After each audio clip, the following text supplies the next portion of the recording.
"I heard you finally divorced my son," my mother-in-law said suddenly over the phone. "You're just not good enough for my son.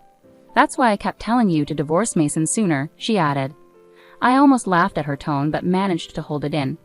"Well, I finally realized I couldn't get along with my mother-in-law since Mason and I divorced 3 years ago," I replied. "My name is Faye. I've been living with Chaco, the cat I rescued 2 years ago. Until 3 years ago, I was married. I met my ex-husband, Mason, through a friend, and we got married. At first, I didn't know his true nature, but after we got married, I slowly began to see his real personality. Mason graduated from college, but he had never been scolded much before. He made mistakes at work, got in trouble with his bosses and clients, didn't like apologizing, and quit his job soon after we got married. For a while, Mason hid this from me, and I only found out when I saw his tax slip in the room. When I confronted him, he said, 'We're married, so it's okay.' Mason then got a job at a different company, but it didn't suit him, so he changed jobs again. I suggested he work in assembly line production if he didn't like dealing with people, but he had too much pride to do a job even a high school graduate could do.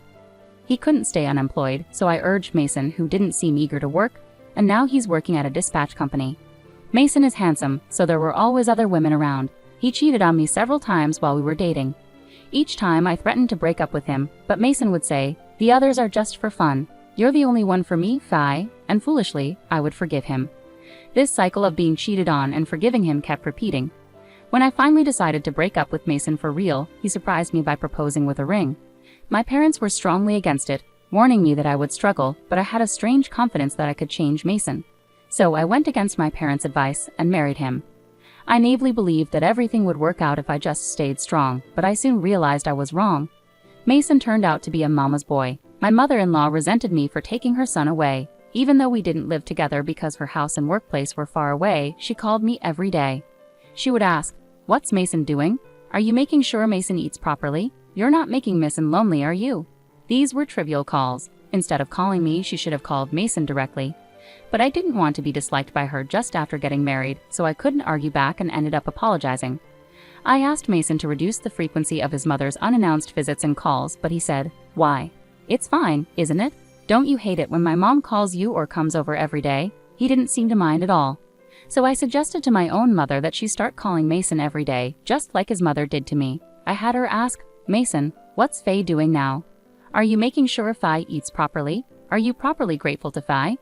I wanted Mason to experience what I was going through. Surprisingly, Mason quickly reacted, "Hey, can you tell your mother to stop calling me every day? It can't be helped, right? My mother has free time too.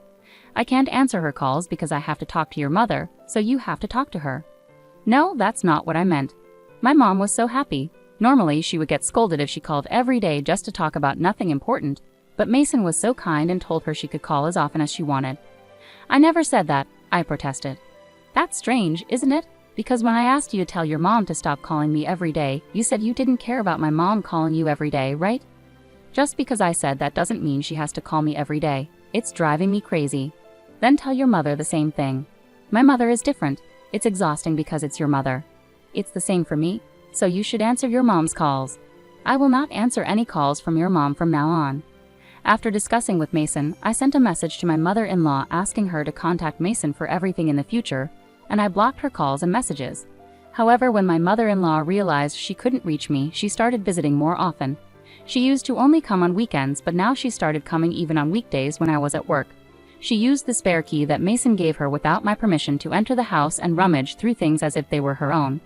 I was really shocked when I came home from work on a weekday and found my mother-in-law comfortably sitting in the house. Her behavior escalated. For instance, she once said, "Where's that Louis Vuitton bag?"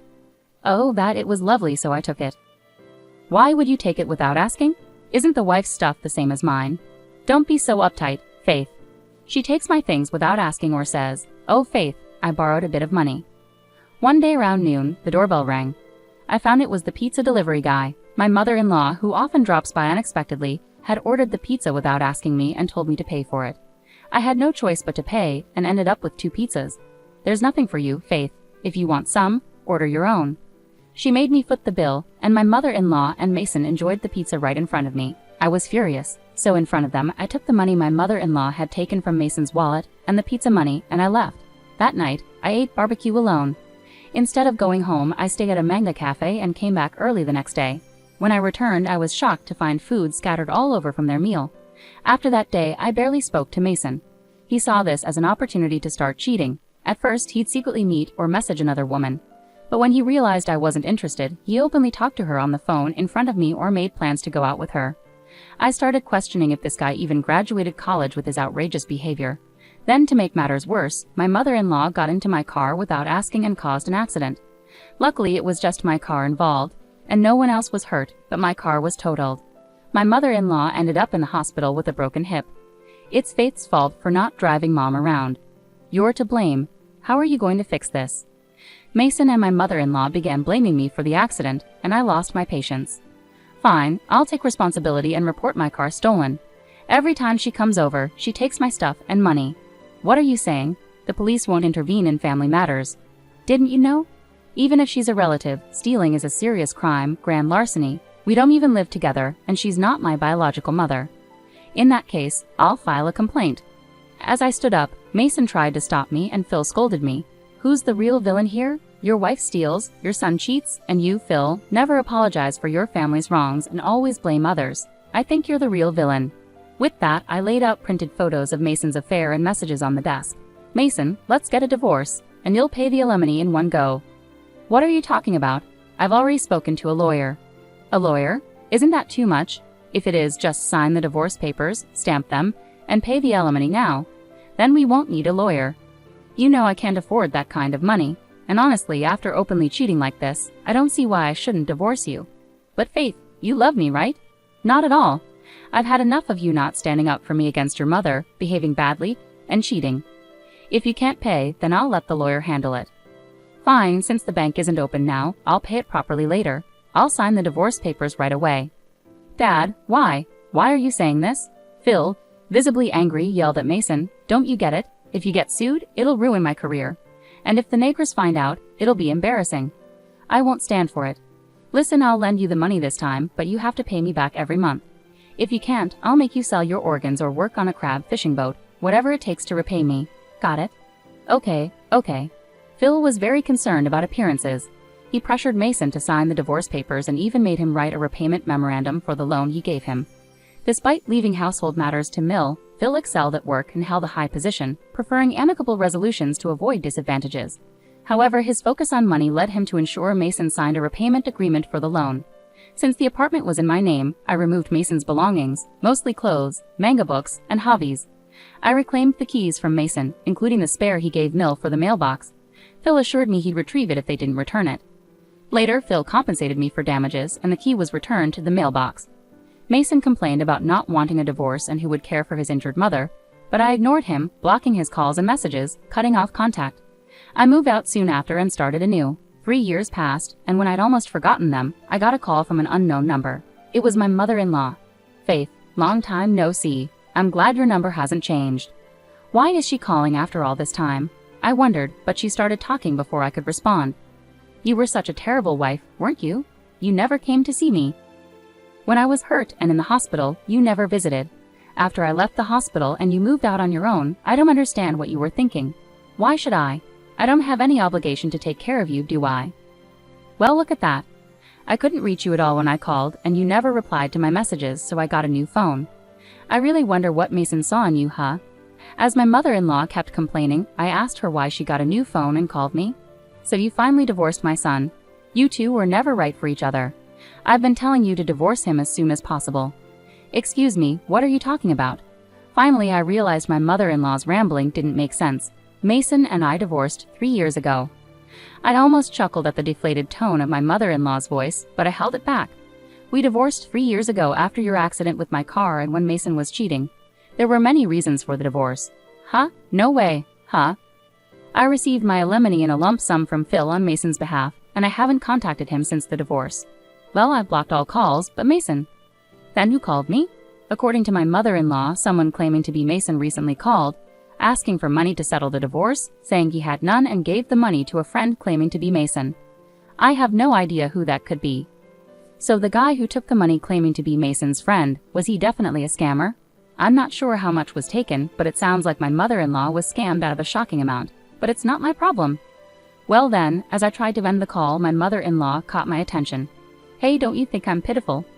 I do feel sorry for her, but ultimately, it's not my issue. I'll make sure to be cautious and warn my parents. I see this as a lesson learned. Could you lend me some money? Why don't you ask your son? Mason changed his contact info. My husband doesn't know, and I have no idea where he is now.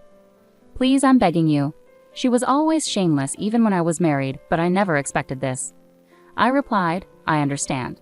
Well, if you return all the money for the car and appliances that were damaged after you took them, plus the money you stole from my wallet, then I might consider it. I can't possibly repay all that. What are you saying? Asking for that from someone who's now a stranger to you shows a lack of common sense. I could demand it from you right now. Don't you have any compassion? Sorry, I have no compassion left for you. It's unbelievable. Breaking up with Mason and divorcing you was the right decision. I'm done, forget it. My mother-in-law keeps calling and hanging up on me. To avoid her pestering for money, I blocked her new contact details. It feels like a relief. I was surprised that Mason didn't tell Mill about our divorce 3 years ago, and also that she fell for the scam and took my money. Phil tends to talk a lot, so he probably told Mason not to tell his mother. Phil will be retiring soon, and he'll be furious if he finds out someone scammed a large sum of his retirement savings. Since Phil is retiring soon, he might make my mother-in-law work to pay back the money, no matter how much she begs. She hasn't worked since marrying Phil, so I wonder if she can even find a job. Karma always comes around. Isn't that right, Choco? Choco, lounging in the sunlight on the windowsill, responded with a meow and a yawn. After my divorce, I got involved in rescuing cats. I started raising Choco in my new apartment, joining a friend in volunteer adoption events. I instantly fell in love with Choco when I met him. I kept going back to the rescue organization, helping out however I could. They were always kind and patient, never minding my questions. They'd always asked about Choco's well-being, showing genuine care. I'm proud to have made good friends with such wonderful people. One of them, a man, and I are planning to have dinner together. He used to care for Choco, so he's fond of him. He mentioned how he'd love to keep Choco, but he already has 3 rescue cats at home, so he's unsure about taking on more. When I offered to take Choco, he was thrilled. He's a real cat lover, always talking about rescue cats, his own pets, and sharing stories about Choco. He understands how coming home to cats after a tiring day melts away the stress. Our conversation was lively, and for the first time in a while, I felt genuinely happy chatting with a man. I'm not rushing into marriage, but this time I want to take things slow and get to know him well, hoping to build a wonderful family together eventually.